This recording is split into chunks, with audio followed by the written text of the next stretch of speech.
Good evening. I'm Texas Governor Rick Perry, a proven job creator and a man who is about economic growth, an authentic conservative, not a conservative of convenience.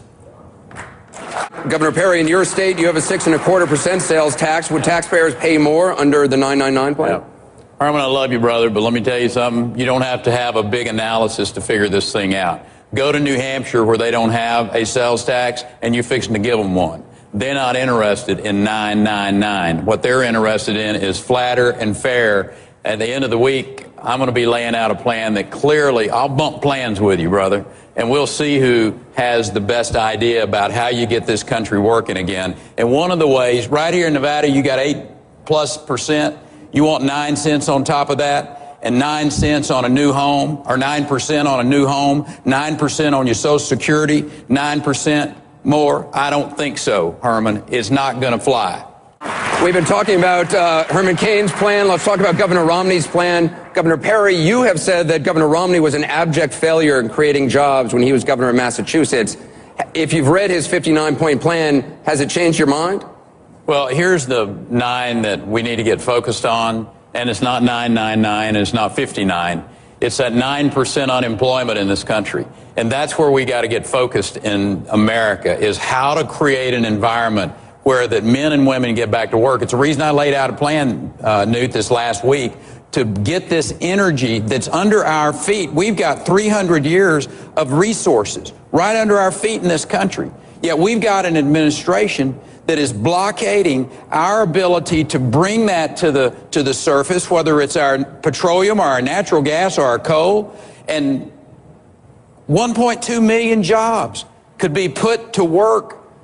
Americans who are sitting out there listening to this conversation tonight, somebody wants someone on this stage to say, listen, we got an idea here how to get you to work and take care of your family and have the dignity of the job. And that's exactly what I did with my plan, laid it out where Americans understand we don't have to wait on OPEC anymore. We don't have to let them hold us hostage. America's got the energy. Let's have American energy independence.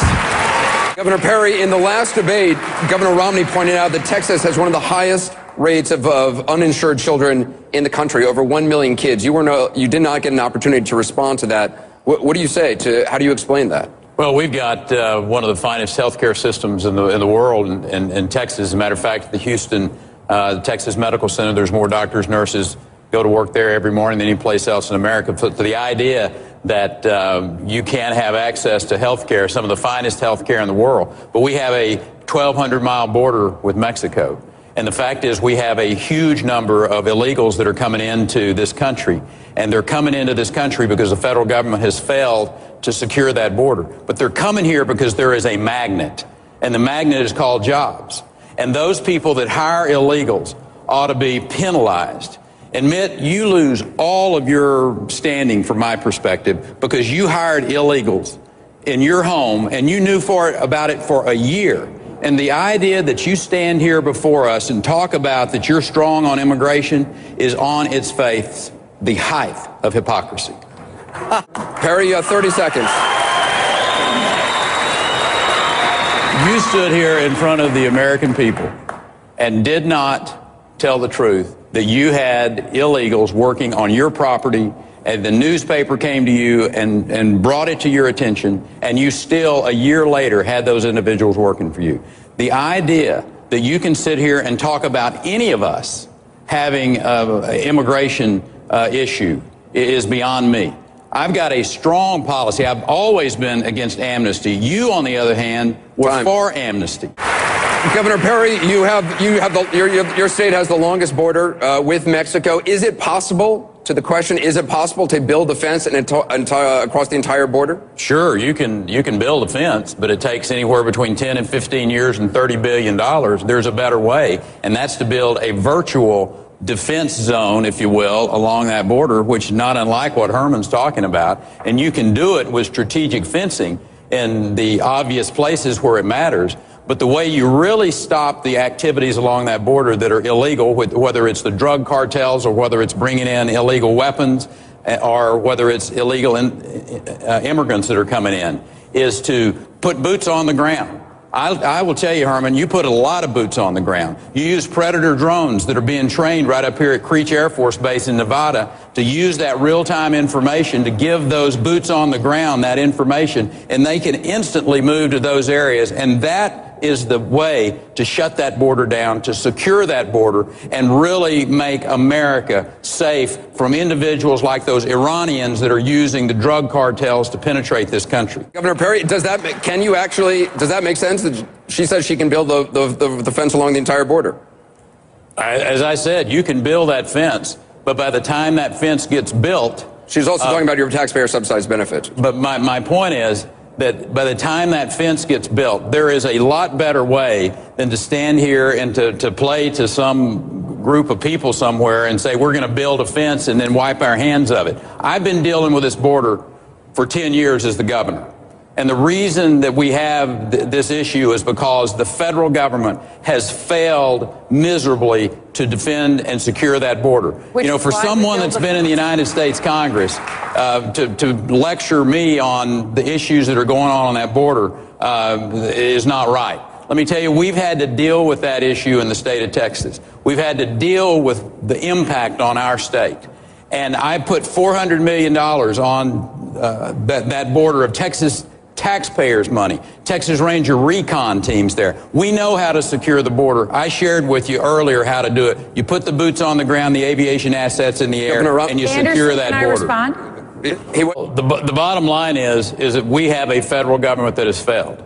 There is a clear problem here. And he hit the nail on the head a while ago. He said there was a magnet of people that will hire illegals, and you are number one on that list, sir. And people need to understand that. You're one of the problems, Mitt.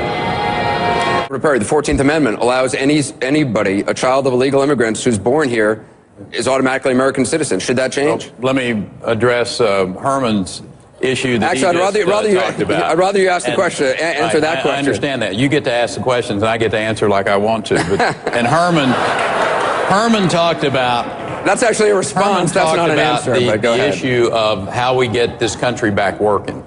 And truly, the plan that I laid out last week, where we talk about the energy industry and this treasure trove that we have under this country. And we need to recognize that the administration that we have today is blocking mining that could be going on in the state of Nevada. I talked to Brian Sandoval before I came in here today. You have an administration that is killing jobs because they want to move us to a green energy. You have a Secretary of Energy who has basically said he wants to see gas prices up close to the European model. That we want to, the president himself said electricity rates are necessarily going to skyrocket.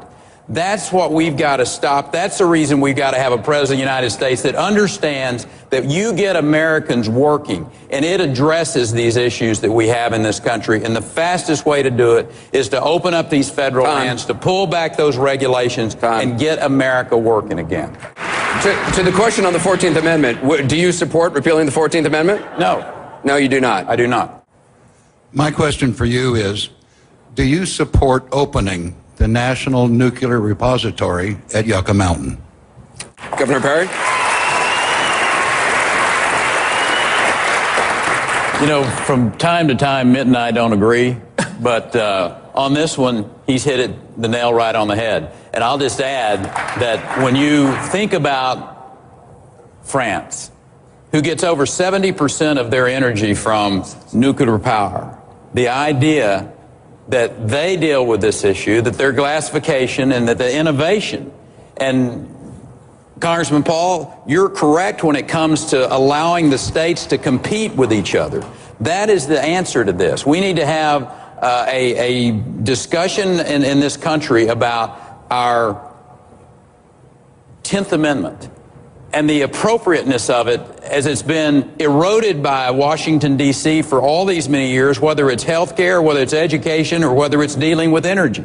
We don't need to be subsidizing energy in any form or fashion. Allow the states to make the decision, and some state out there will see the economic issue, and they will have it in their state. Yeah, my question is, those of us who own property here in Nevada have been devastated by the real estate bubble. what would you do as president to help fix the overall problem of real estate and foreclosures in America? It's 30 seconds. The fact is, Rick just has that wrong.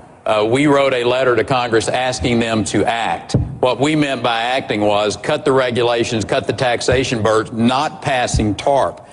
There is clearly a letter out of our office that says that, Rick. I'll get you a copy of it so you'll understand it. Okay, hold on. I need to respond to that. He sent a letter the day of the vote on the floor of the House saying pass the economic plan. There was only one plan, and that was the plan that was voted on the floor. It was TARP. You sent a letter on that day saying vote for that plan. Now, you can send a letter later saying I didn't mean it, but when you said it, it was the only plan that was in play, and that was the TARP plan. Governor Perry, do you want to respond, Governor Perry? I'm just telling you, I know what we sent. I know what the intention was. You can read it any way you want. But the fact of the matter, I wasn't for TARP and have talked about it for years since then. Governor Romney?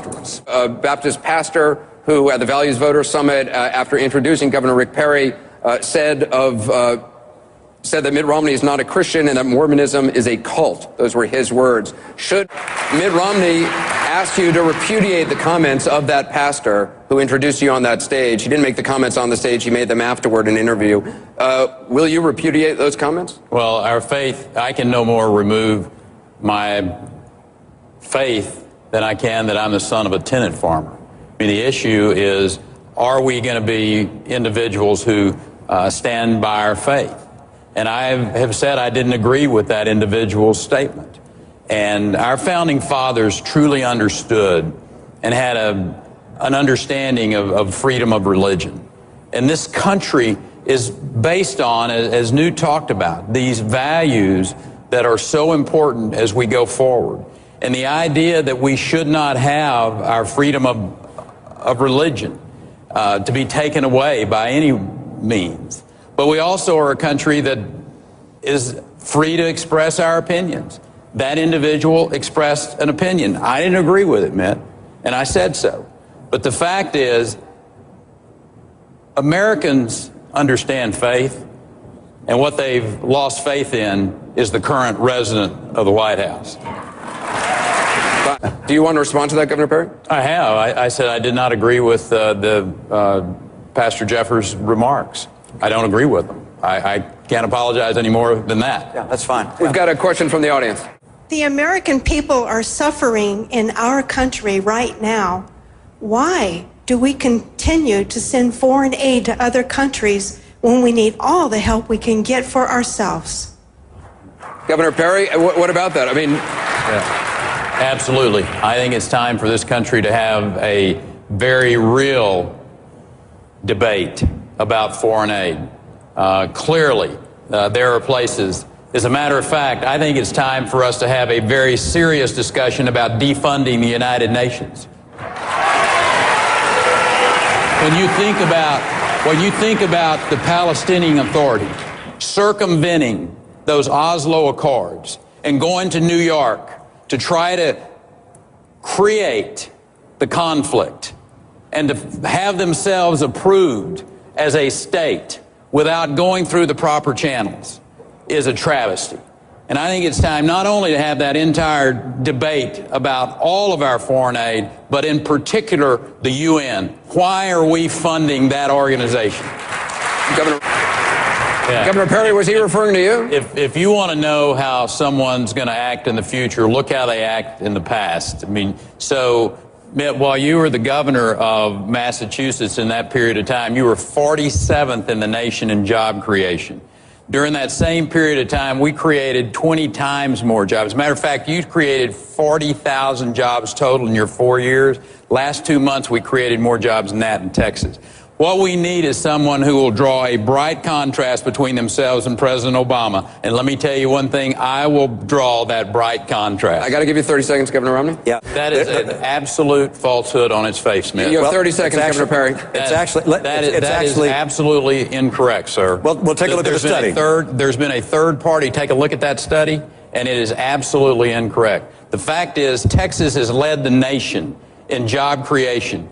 eBay and Facebook and Caterpillar didn't come there because there weren't jobs and there wasn't an environment to be created. That's what Americans are looking for. They're looking for somebody that they trust, that knows, has the executive governing experience. I've got it. You failed as the governor of Massachusetts.